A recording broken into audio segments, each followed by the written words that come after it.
Today we're doing an oil change on a 2020 KLX140.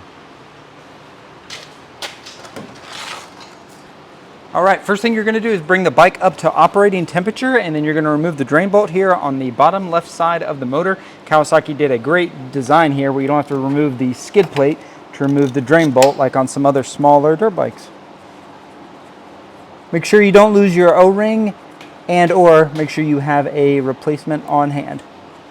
With the engine oil draining, we're going to come to the right side of the motor and remove the oil filter cap with these three 8mm bolts. Spring loaded for your convenience. Go ahead and pull out your old oil filter.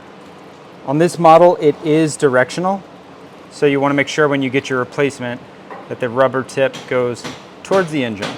Make sure, again, you do not lose the spring that's going to go on the back of this cover. Just going to take a little brake cleaner, just get this cleaned up a little bit. It is good practice to replace this O-ring. I do not have one on hand, so I'm not going to be able to replace it. But I am just going to get a dab of oil right back on it. Going to grab a new oil filter, again, rubber tip, straight in. You will feel it seat just a little bit. Arrow pointing up, spring in. Always start them with your fingers.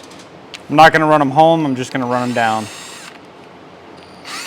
I'm just going to come back with a wrench and snug them up. These are like 15 inch-pounds or one baby Uga. Simple enough. Let's go put the oil drain bolt back in. Make sure you clean your oil drain bolt, make sure there's no contaminants on it. Replace the crush washer or get yourself or reuse your old one. But again, recommend to get a brand new one if you have it. Again, similar to the other side, we're just gonna snug it up.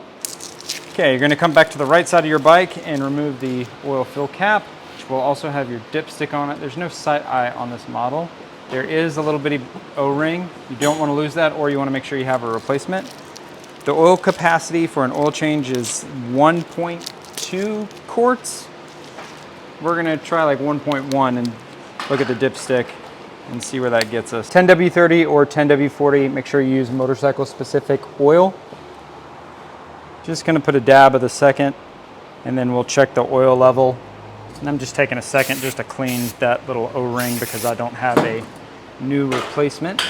Okay, once your oil is topped off and you got your fill plug back in with the O-ring, you're gonna start the engine, run it for about 20 seconds, and then we're gonna check the oil level on the stick.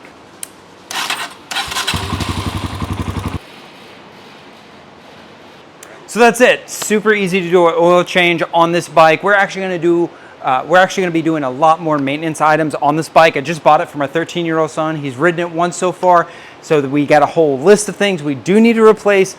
Oil, obviously, always comes first. Super simple, quick, easy to do. Get off the couch and go ride something.